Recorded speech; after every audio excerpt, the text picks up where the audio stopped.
Hello students, अनिमा classes में आपका स्वागत है। मैं आज आप लोगों को क्लास 6 का साइंस पार्ट 10 हमारे चारों ओर के परिवर्तन इस चैप्टर के सारे प्रश्नोत्तर, mention the following, true false, one word answer सारा कुछ करवाऊंगी। ठीक है। अगर आपको इस चैप्टर का क्लास नोट्स या फिर लेक्चर वीडियो चाहिए तो आप मेरे अनिमा क्लासेस को ज्वाइन कीजिए, आपको वहां से सारा कुछ मिल जाएगा। ठीक है। और तो और इसके साथ साथ क्लास 6 से लेकर 12 तक के स्टूडेंट्स को मैं बता देती हूँ कि उन लोगों का हर एक सब्जेक्ट का, चाहे वो मैथ हो, हिंदी हो, इंग्लिश हो, साइंस हो या फिर सोशल साइंस हो, हर एक सब्जेक्ट का, हर एक चैप्टर का आपको प्रश्नोत्तर वीडियो, लेक्चर वीडियो या फिर क्लास नोट सारा कुछ मिल जाएगा। तो आप लोग प्लीज अनिमा क्लासेस को सब्सक्राइब कीजिए, चैनल को फॉलो कीजिए, लाइक कीजिए, आपको हर एक क्लास का सारा कुछ मिल जाएगा। ठीक है। तो चलिए वीडियो को स्टार्ट करती हूँ। पहला प्रश्न है, कौन उत्क्रमणीय परिवर्तन है? उत्तर होगा पानी का बर्फ में बदलना। दूसरा प्रश्न है, कौन लाभदायक परिवर्तन है? उत्तर होगा फल का पकना। तीसरा प्रश्न है, कौन अनुत्क्रमणीय परिवर्तन है? उत्तर होगा कील में जंग लगना। चौथा प्रश्न है, जब बर्फ पिघलकर पानी में बदलता है तो इसमें क्या परिवर्तित होता है? उत्तर होगा अवस्था। दूसरा प्रश्न है, बर्फ पिघलकर पानी में बदलता है तो यह परिवर्तित होता है, किसमें परिवर्तित होता है? उत्तर होगा बर्फ पिघलकर जल में बनना उत्क्रमणीय परिवर्तन है। तीसरा प्रश्न है, एक सीमेंट की बोरी खुले में छोड़ दिया जाए गया तो पानी में भीग गई, क्या इसे उत्क्रमित किया जा सकता है? उत्तर होगा नहीं, भीगे हुए सीमेंट को उत्क्रमित नहीं किया जा सकता। चौथा प्रश्न है, चित्रकारी करने पर ड्राइंग शीट पर परिवर्तन हो जाता है, क्या आप इस परिवर्तन को उत्क्रमित कर सकते हैं? उत्तर होगा चित्रकारी किए हुए ड्राइंग शीट को उत्क्रमित नहीं कर सकते हैं। तीसरा प्रश्न है, उत्क्रमणीय तथा अनुत्क्रमणीय परिवर्तन को उदाहरण देकर स्पष्ट करें। उत्तर होगा जिस परिवर्तन में पदार्थों की मूल अवस्था को पुनः प्राप्त किया जा सकता है उसे उत्क्रमणीय परिवर्तन कहते हैं। जैसे बर्फ का जल में परिवर्तित होना।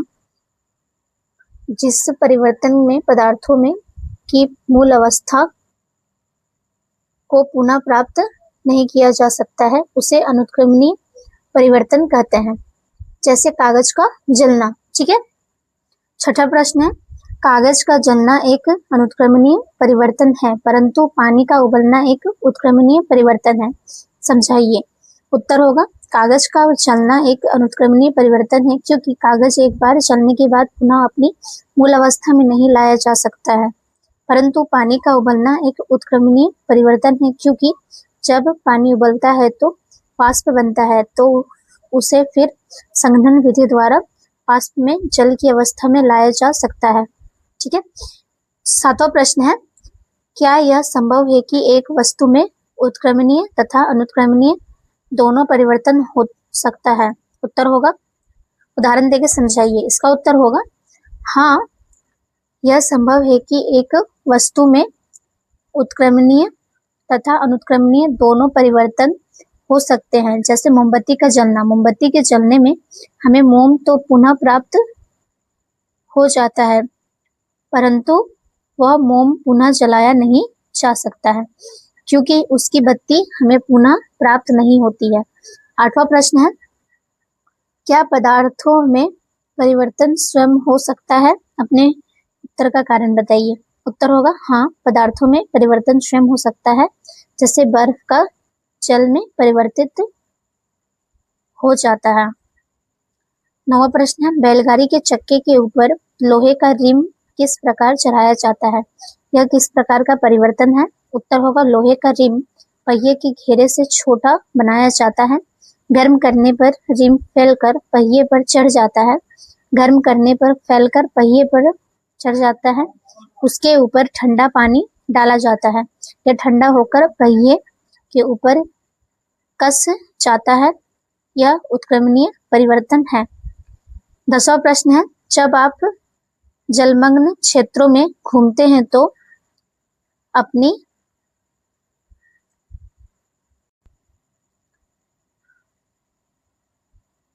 फुल पैंट के निचले भाग को मोड़कर उसकी लंबाई कम कर लेते हैं। क्या इस परिवर्तन को उत्क्रमित किया जा सकता है? उत्तर होगा फुल पैंट की लंबाई को हम लोग पुनः प्राप्त कर सकते हैं, इसलिए इस परिवर्तन को उत्क्रमित किया जा सकता है। 11वां प्रश्न है, कागज का फाड़ना एक अनुत्क्रमणीय परिवर्तन है। कागज पुनः चक्रण को आप क्या कहेंगे? उत्तर होगा कागज के पुनः चक्रण को हम अनुक्रमणीय परिवर्तन कहेंगे। तो मैं आज आप लोगों को इस चैप्टर के सारे प्रश्न उत्तर match in the following fill in the blank सारा कुछ करवा चुकी हूँ। अगर आपको इस चैप्टर का क्लास नोट्स या फिर लेक्चर वीडियो चाहिए तो आप मेरे एनिमा क्लासेस को ज्वाइन कीजिए, आपको सारा कुछ मिल जाएगा। ठीक है, क्लास 6 से लेकर 12 तक के हर एक सब्जेक्ट का, हर एक चैप्टर का आपको सारा कुछ मिल जाएगा।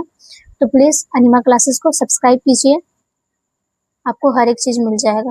धन्यवाद।